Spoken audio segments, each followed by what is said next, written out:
We were taking away the old fencing and the posts and from the old fence, and we were reusing them. And so what was left over was the concrete um, slab for the posts. And so I was thinking, and a buddy of mine was doing the filming.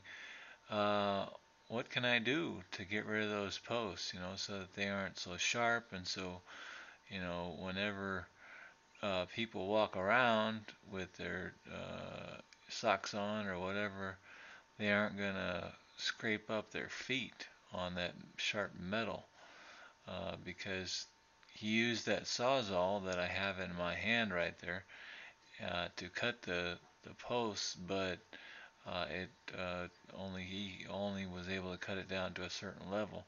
So what I figured was that, well, why don't we, you know, cut them a little bit, cut cut little sections into them, and cut little sections into them and break and bend them all inwards.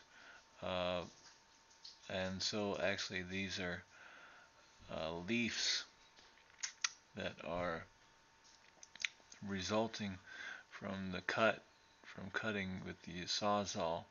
I have there's leaves in the metal now, and so I hit that with a hammer, and I can bend those leaves over into the center, and it will be pretty smooth. There'll still be some metal sticking up, some little jagged metal sticking up, but I mean it's not any more.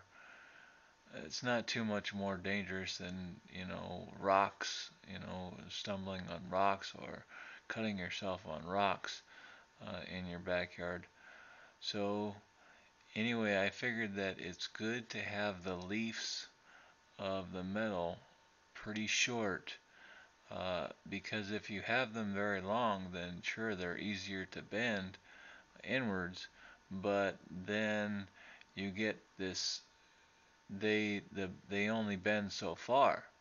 The leaves only bend so far, and then you got like this concave, or this little pyramid almost sticking out of the ground, and you can't cover it up with dirt.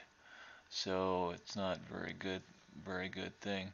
Another thing that my father-in-law mentioned to me is that, well, why don't you use a sledgehammer or something like that, and you can use that to break up the concrete that's in the ground. Well, yeah, I can do that a little bit, and I was using the hammer because we don't have a sledgehammer. I think they cost like 30 or 40 bucks, but anyway,